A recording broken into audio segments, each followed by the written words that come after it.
बरेली में ट्रेन के आगे फेंकी गई छात्रा केस पर अब सियासत शुरू हो गई है। छेड़छाड़ की शिकार छात्रा का नाजुक हालात में इलाज चल रहा है। अभी तक छात्रा सदमे से उबर नहीं पाई है। एक दिन पहले होश आते ही छात्रा हादसे को याद करके रो पड़ी। भीभत्स हादसे में छात्रा ने दोनों पैर और एक हाथ गंवा दिया। बरेली के सीबीगंज थाने में एक शोहदे ने छात्रा को ट्रेन के आगे फेंक दिया था, जिससे उसका एक हाथ और दोनों पैर कट गए। आरोपी युवक ने छात्रा के जन्मदिन पर उसे ऐसा दर्द दिया जिसे जिंदगी भर भुलाया नहीं जा सकता। घटना वाले दिन छात्रा का जन्मदिन था। पहले उसने अपनी सहेली के घर पर केक काटा, इसके बाद वह अपने घर लौट रही थी। रास्ते में ही उसके साथ दिल दहला देने वाली वारदात हो गई। इस तरह के हादसे पीड़ित को ही नहीं, उसके परिवार को भी जिंदगी भर का दर्द देते हैं। यह कहानी अकेले बरेली की इस छात्रा की ही नहीं है। देश प्रदेश में हो रही ताबड़तोड़ ऐसी वारदातों में पीड़ित सभी युवतियों और उनके परिवारों को ऐसा दंश झेलना पड़ता है। घटना का मुख्यमंत्री योगी आदित्यनाथ ने संज्ञान लिया। एसएसपी ने सीबीगंज थाने के इंस्पेक्टर अशोक समेत 3 पुलिसकर्मियों को निलंबित कर दिया। पुलिस ने साथ ही मुख्य आरोपी विजय मौर्य के खिलाफ रिपोर्ट दर्ज कर उसके पिता को भी जेल भेज दिया। उधर छात्रा की हालत अभी भी चिंताजनक है। उसे मेडिकल कॉलेज के आईसीयू में भर्ती कराया गया है। छात्रा दूसरे गांव के एक कोचिंग सेंटर पर पढ़ने गई थी। शाम 4 बजे कोचिंग छूटी थी। 4:30 बजे जब वह अपने घर नहीं पहुंची तो परिजनों ने तलाश की, उसका कोई पता नहीं चला।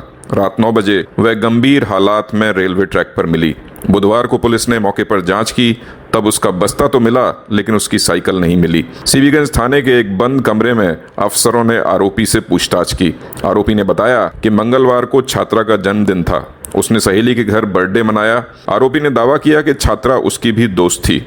उसने छात्रा को एक घड़ी भी गिफ्ट दी थी। बर्थडे पार्टी से छात्रा ने उससे वीडियो कॉल पर बात की थी। आरोपी ने यह भी बताया कि छात्रा ने मोबाइल पर शाम को अपनी मां से भी बात की थी। उसने कहा था कि वह अब उन्हें नहीं मिलेगी। छात्रा की मां से बातचीत के बारे में उसे कैसे पता चला, इसका वह स्पष्ट जवाब नहीं दे सका। अब इस मामले पर सियासत शुरू हो गई है। कांग्रेस, भाजपा और सपा के नेता एक एक कर छात्रा से मिलने अस्पताल पहुंचे, लेकिन छात्रा और उसके परिवार का दर्द कम नहीं कर सके। छात्रा केस पर पार्टियों ने राजनीतिक रोटियां भी सेकनी शुरू कर दी हैं।